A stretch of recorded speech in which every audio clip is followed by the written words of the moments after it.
In 1941, Adolf Hitler believed something with absolute confidence. Germany's U-boats were unbeatable. Beneath the cold, rolling waters of the Atlantic, hundreds of German submarines were cutting Allied supply lines like a knife through flesh. British cargo ships vanished. American tankers burned. Sailors drowned in darkness while Hitler smiled in Berlin. He called it der glückliche Zeit, the happy time. But Hitler was wrong, not because of a general, not because of a fleet, not even because of a spy. He was wrong because of one woman sitting quietly at a desk, armed only with a pencil, paper, and a mind that could see what others could not. Her name was Joan Clark, and Hitler never even knew she existed. By 1941, Britain was on the brink of starvation. Every week, German U-boats sank hundreds of thousands of tons of food, oil, ammunition, and medical supplies. If the Atlantic supply lines collapsed, Britain would fall, not to bombs, but to hunger. Winston Churchill later said, "The only thing that ever truly frightened me during the war was the U-boat threat." German submarines did not fight like traditional navies. They hunted in packs, attacking at night, vanishing beneath the waves before escorts could respond. And worst of all, no one knew where they were. Because the U-boats were guided by messages protected by a machine that was supposed to be unbreakable. The Enigma machine. Every U-boat message was scrambled by Enigma. It changed its code every day. It had over 150 million possible combinations. Even if the Allies captured a machine, yesterday's code was useless tomorrow. Hitler was so confident in Enigma that he openly discussed battle plans over radio. To him, it was like speaking in a language God himself had created. But God did not create Enigma, humans did. And humans always make mistakes. Joan Clark was born in London in 1917. She was not loud, not dramatic, not famous. She loved puzzles. She loved numbers. She loved patterns. At Cambridge University, she studied mathematics, and she was so good that even male professors, in a time when women were often dismissed, had to admit her brilliance. But Britain didn't recruit women to fight codes, until the war became desperate. In 1940, she was quietly invited to a secret place, a mansion in the countryside, a place that did not exist on maps. Bletchley Park was not a battlefield. There were no guns, no bombs, no medals, but it was one of the most dangerous places in the world. Inside, hundreds of cryptographers worked day and night trying to break Enigma before ships were sunk and men died. Joan Clark was one of only a handful of women allowed into the highest-level code-breaking rooms. Many of the men doubted her, until she started solving problems faster than they did. At Bletchley Park was another strange, brilliant mind. Alan Turing, socially awkward, utterly obsessed with logic. A machine inside a human body. Turing saw immediately what others missed. Joan Clark didn't think like other people. She saw patterns where others saw chaos. Soon, the two were working together, quietly tearing into Enigma. But the Navy's Enigma was harder than all others. Because German submarines used extra encryption layers, the U-boats were winning. Ships were burning. Time was running out. Every morning, new German codebooks took effect. If Bletchley failed to break the day's code in time, all Allied convoys would sail blind directly into submarine traps. This was not just a puzzle. It was a race against death. Joan began noticing something strange. German operators were sloppy. They repeated phrases. They reused patterns. They used predictable weather reports. These tiny habits were cracks in Hitler's perfect system, and Joan saw them. One night, exhausted, Joan reanalyzed weeks of U-boat traffic. She wasn't looking at messages. She was looking at how they were sent, the timing, the structure, the length. She realized something terrifying and brilliant. The German Navy was using a hidden statistical pattern to organize submarine groups. Once she mapped it, she could predict where the U-boats would be tomorrow, even without fully breaking Enigma. It was like seeing the shadow of an invisible enemy. She took it to Turing.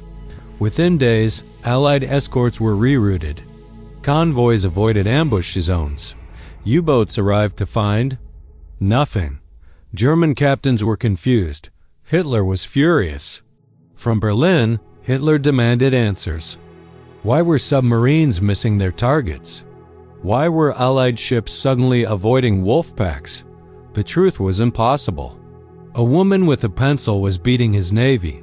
But no German officer would ever imagine that. They blamed radar. They blamed spies. They blamed traitors. But the real weapon was math. By 1943, the Atlantic War changed. More U-boats were being sunk than ships they destroyed. Allied convoys were surviving.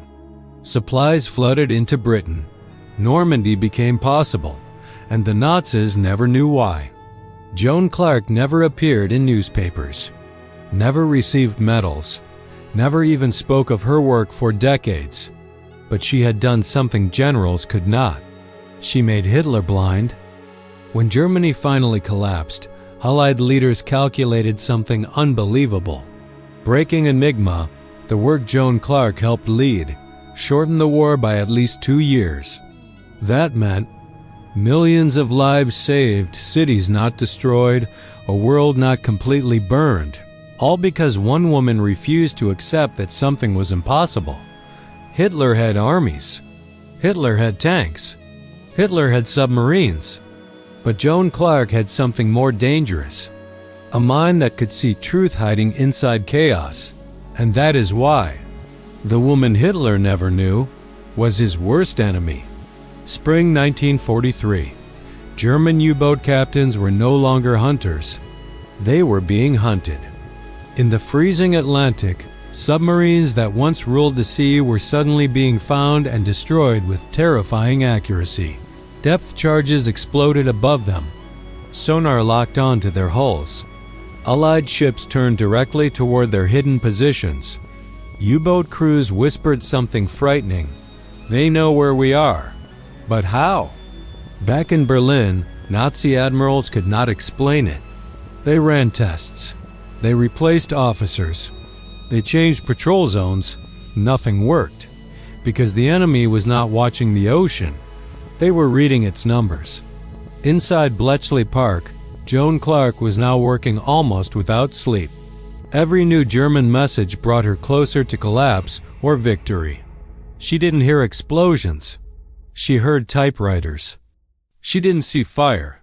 She saw equations. And she knew something terrible. If she was wrong, thousands of sailors would die. If she was right, Hitler's empire would start to crack.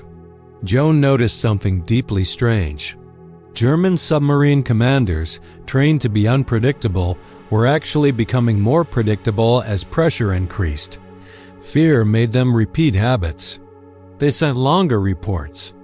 They checked in more often. They used comforting phrases. These emotional fingerprints were mathematically visible, and Joan could see them. She built probability maps showing where wolf packs were forming days before Allied radar picked anything up. She was no longer breaking Enigma. She was outsmarting the people using it. One night, Joan placed pins on a huge Atlantic map. Red pins for U-boats, blue for Allied convoys. When she connected them, the pattern was horrifying. The Germans weren't random. They were funneling ships into kill zones. Joan changed the blue pins, just slightly. Convoys avoided disaster. Thousands lived. Nobody outside Bletchley knew why. By late 1943, Hitler exploded. He accused his admirals of betrayal. He accused his captains of cowardice. He ordered new machines, new codes, new weapons, but none of it worked. Because the enemy was not guessing his secrets. They were understanding his people, and the woman doing it was invisible. Alan Turing once asked Joan Clark to marry him. They were both strange, both misunderstood. both brilliant. But war stood between them, and so did the weight of secrets. Joan declined, not because she didn't care, but because this war was bigger than love. Without the defeat of U-boats, the invasion of Europe could not happen. Too many ships would have been sunk, too many soldiers drowned.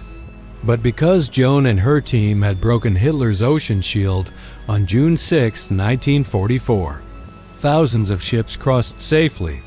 Normandy happened, and Hitler never knew why his submarines failed. Joan Clark returned to a quiet life. No parades, no headlines. Her work was classified. She couldn't even tell her own family what she had done. The greatest naval defeat in German history, caused by a woman nobody knew. Decades later, when files were unsealed, historians gasped. One woman's mathematical genius had reshaped the war. Hitler had fought armies, but lost to a pencil. Hitler imagined enemies with guns. He never imagined a quiet woman at a desk. And that is why he lost. The Atlantic at night was a living thing. Waves rose and fell like breathing, black water swallowing the moonlight.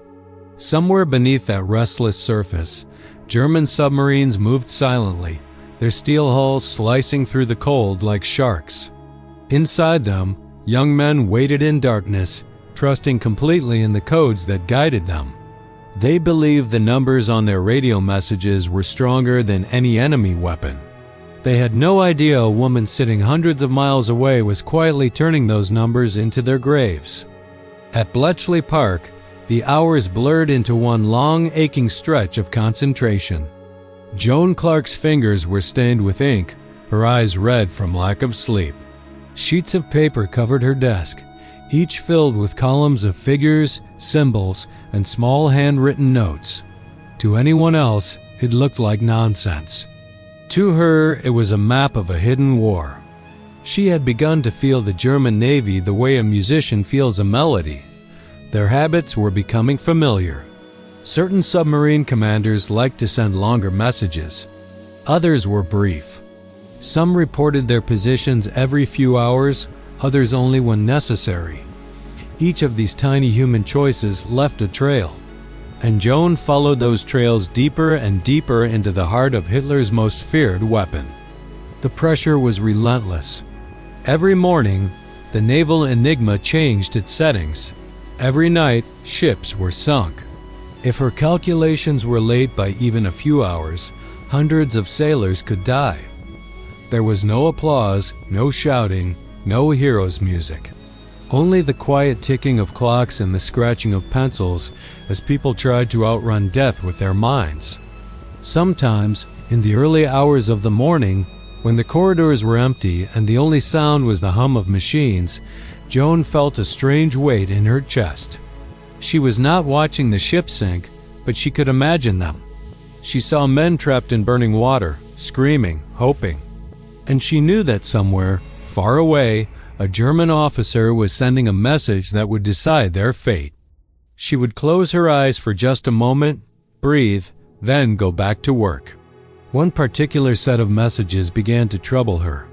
They came from different submarines, but they shared something subtle in common. The way they were structured, the rhythm of the encrypted text, the timing between transmissions, all of it suggested coordination. A wolf pack was forming, and it was preparing to strike. She didn't know exactly where yet, but she knew it was coming.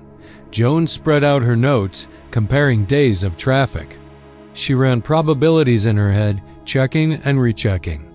Slowly, a shape began to appear, not on a map, but in her mind. A likely patrol zone. A deadly funnel where convoys would be driven straight into waiting torpedoes. She stood up and walked to the large Atlantic chart pinned to the wall. With a small red pin, she marked the area. Then she added a few more pins, each representing a submarine that her calculations suggested was moving there. The cluster was frightening. She called for a liaison officer. When he arrived, she pointed silently at the map. "They'll be here," she said softly. "How sure are you?" he asked. Joan hesitated. There was no way to be 100% certain in this kind of war, but the math was screaming at her. "Sure enough to reroute the convoys," she replied. Hours later, ships changed course. They sailed wide around the danger zone, and when German U-boats surfaced that night, expecting to find helpless prey, they found only empty sea. Inside those submarines, confusion spread.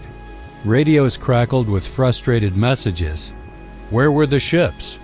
How had they escaped? Back in Berlin, analysts stared at reports in disbelief. It was happening too often now. Too many missed attacks. Too many perfect evasions. The enemy was behaving as if they knew the Germans' intentions before they were even carried out. Suspicion began to poison the German command. Someone must be leaking information. Someone must be betraying them. Investigations were launched. Officers were questioned. Lives were ruined. But there was no traitor.